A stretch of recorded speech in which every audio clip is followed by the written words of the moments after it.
हा आपला stock व्हॅल्युएशनचा third question आहे, फिफो मेथड. फिफो मेथड आधीचे आपण दोन जे प्रश्न घेतले होते त्याच्यासारखाच, फक्त हा आता मी आधीच सॉल्व्ह केला इथे आणि फक्त आपण पोस्टिंग कशी आले तेवढंच याच्यात डिस्कस करू. कम्प्लीट क्वेश्चन तुम्हाला सोल्युशन सोबत आहे, त्यामुळे एकदा सोडवा आणि क्रॉस चेक करून बघा व्हॅल्यूज याप्रमाणे आल्यात की नाही. ओपनिंग स्टॉक 6000 आहे. आधी आपण सॉल्व्ह केले त्याप्रमाणे ओपनिंग स्टॉकसाठी आपल्याला ओपनिंग स्टॉकसाठी पर्टिक्युलर्समध्ये ओपनिंग स्टॉक लिहून डायरेक्टली बॅलन्स कॉलममध्ये याची एंट्री करायची आहे. 6010 म्हणजे इथे बॅलन्स कॉलममध्ये 6010 घेऊन झालेत. सेकंड ट्रान्झॅक्शन डेट 6ला परचेसचं आहे. डेट 6ला परचेसेस आहेत. परचेस असल्यामुळे रिसीट्स किंवा परचेसेस या कॉलममध्ये आपण 8000 क्वांटिटी ऍट 10.5 असे इथे घेतले. 8000 क्वांटिटी 10.5 प्रमाणे व्हॅल्यू 84,000 आली. बॅलन्स लिहिताना आधीचा 6000 बॅलन्स या तारखेला आपल्याकडे ऍज इट इज आहे आणि ऍडिशनल घेतलेले 8000 ऍट 10.5 ते इथे 84,000 ऍड झाले. त्याप्रमाणे आपला बॅलन्स दोन वेगवेगळ्या प्राइसमध्ये इथे दिसतोय, 10 आणि 10.5. नेक्स्ट ट्रान्झॅक्शन आहे डेट 10ला सेल्सचं 7500 ऍट 16. आता इथे सेल्स आल्यावर 7500 ऍट 16 असं म्हटलंय. आता आपल्याकडे इथे बॅलन्स मध्ये तुम्हाला दिसेल, बॅलन्स मध्ये आपल्याकडे जी दोन पाकिटं आहेत, आधी आपण जसं पाकिट एक आणि दोन असं म्हटलं होतं, तर इथे दोन पॅकेट्स आहेत आपल्याकडे, 6000 आणि 8000. या दोन्हीपैकी हे जुनं पॅकेट आहे आणि हे नवीन पॅकेट आहे. आधी आपल्याला 6000चं पॅकेट इश्यू करायचंय आणि ते संपल्यानंतरच सेकंड पॅकेट मधल्या वस्तू घ्यायच्या. एकूण आपल्याला हव्यात 7500.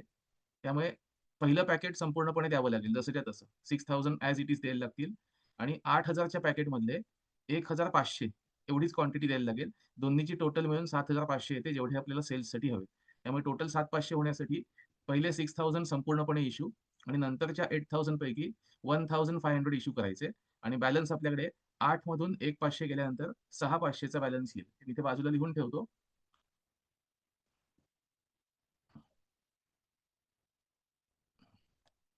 8 पैकी 6500, सॉरी,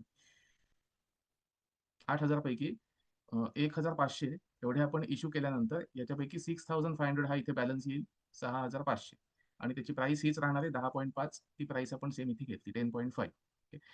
तर इश्यूज मधला जो बॅलन्स आता आपण काढला तो 6500 तेवढाच आता इन हँड आपल्याकडे आहे सेल्स झाल्यानंतर. नेक्स्ट ट्रान्झॅक्शन बघूया. नेक्स्ट ट्रान्झॅक्शन परचेसचं आहे डेट 12ला. Date 12 purchases quantity 4500 at 10.8. 4500 quantity आहे 10.8 प्रमाणे. बॅलन्स मध्ये आपल्याला दिसतंय जुना जो स्टॉक होता हा असाच्या असा घेतला, म्हणजे जुनं आता आधीचं पॅकेट असं म्हणू आपण, ते 6500चं पॅकेट असाच्या असं घेतलंय आणि ऍडिशनल 4500 जे आहेत ते आपण इथे घेतले. त्यामुळे टोटल आपली क्वांटिटी 6500 आणि 4500 मिळून जी येईल तेवढी आपली स्टॉकमध्ये क्वांटिटी राहणार आहे. डेट 12 झाल्यानंतर डेट 19ला पुन्हा एकदा परचेसेस आहेत. परचेसेस आहेत 2500 ॲट 11.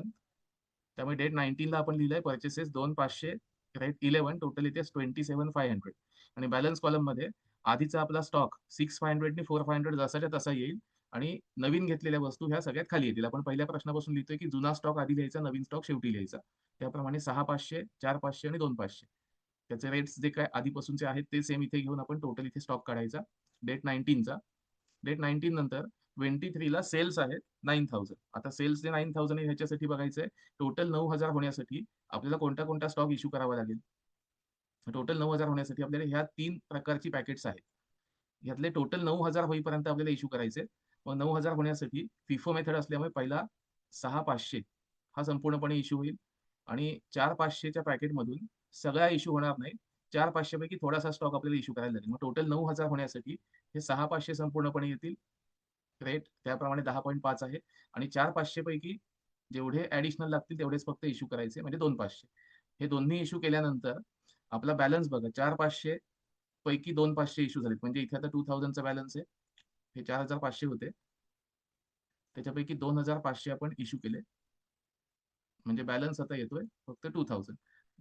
2000 ॲट 10.8 आणि शेवटचा जो 2500चा पॅकेट आहे ते आपण हातच लावला नाहीये, कारण वरच्या दोन्हीमध्ये आपली आत्ताची डिमांड फुलफिल झाली आहे. त्यामुळे 2500 हे जसेच्या तसे बॅलन्स कॉलम मध्ये येतील. सो 2000 ॲट 10.8 आणि 2500 ॲट 11 अशा इथे सगळ्या व्हॅल्यूज येतील.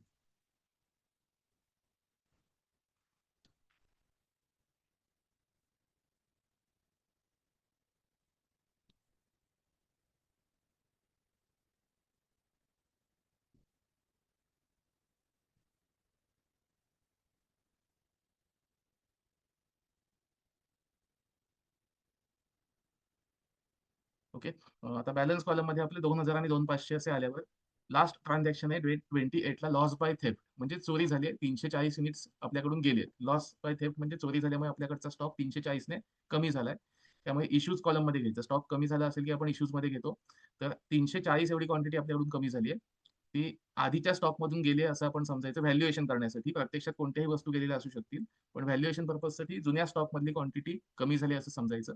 त्याप्रमाणे 2000 मधून 340 लेस केल्यावर आपल्या हातात 1660 एवढा स्टॉक राहील आणि 2500 क्वांटिटी जशी आहे तशी आपल्याकडे शिल्लक राहील ऍट 11. तर लॉस बाय थेफ्ट म्हणजे इश्यूज मध्ये घ्यायचा आणि तो झाल्यानंतर जसं सेल्ससाठी आपण कॅल्क्युलेशन घेतो सेम तसं कॅल्क्युलेशन घेऊन इथे बॅलन्सेस काढायचे. ट्रान्झॅक्शन सगळी संपल्यानंतर महिना आत्ताचा आपला होता मे 25 असल्यामुळे लास्ट डेट आपली येईल 31st ला क्लोजिंग बॅलन्स आणि ह्या दोन्हीची टोटल घ्यायची 1660 प्लस 2500 टोटल 160 आली आणि अमाऊंट कॉलम 17,928 प्लस 27,500 म्हणजे अशी आपली टोटल आली 45,428. सो ह्या क्वेश्चन साठी आपला stock in hand on 31st मे आलाय 4160 क्वांटिटी अँड 45,428 एवढी त्याची value. Okay, thank you.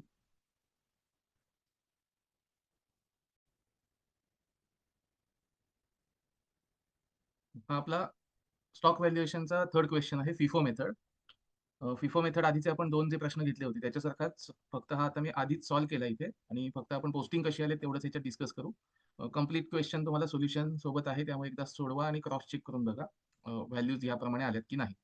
Opening stock 6000 आहे. आधी आपण सॉल्व्ह केले त्याप्रमाणे ओपनिंग स्टॉक साठी आपल्याला ओपनिंग स्टॉक साठी पर्टिक्युलर्स मध्ये ओपनिंग स्टॉक लिहून डायरेक्टली बॅलन्स कॉलम मध्ये याची एंट्री करायची आहे 6010 म्हणजे इथे बॅलन्स कॉलम मध्ये 6010 घेऊन झालेत. सेकंड ट्रान्झॅक्शन डेट 6 ला परचेसचं आहे. डेट 6 ला परचेसेस आहेत. परचेस असल्यामुळे रिसीट्स किंवा परचेसेस या कॉलम मध्ये आपण 8000 क्वांटिटी ऍट 10.5 असं इथे घेतले 8000 क्वांटिटी 10.5 प्रमाणे व्हॅल्यू 84,000 आली. बॅलन्स लिहिताना आधीचा 6000 बॅलन्स या तारखेला आपल्याकडे ऍज इट इज आहे आणि ऍडिशनल घेतलेले 8000 ऍट 10.5 ते इथे 84,000 ऍड झाले. त्याप्रमाणे आपला बॅलन्स दोन वेगवेगळ्या प्राइस मध्ये इथे दिसतोय 10 आणि 10.5. नेक्स्ट ट्रान्झॅक्शन आहे डेट 10 ला सेल्सचं 7500 ऍट 16. आता इथे सेल्स आल्यावर 7500 ऍट 16 असं म्हटलंय. आता आपल्याकडे इथे बॅलन्स मध्ये तुम्हाला दिसेल बॅलन्स मध्ये आपल्याकडे जी दोन पाकिटं आहेत आधी आपण जसं पाकिट 1 आणि 2 असं म्हटलं होतं तर इथे दोन पॅकेट्स आहेत आपल्याकडे 6000 आणि 8000. या दोन्हीपैकी हे जुनं पॅकेट आहे आणि हे नवीन पॅकेट आहे. आधी आपल्याला 6000चं पॅकेट इश्यू करायचंय आणि ते संपल्यानंतरच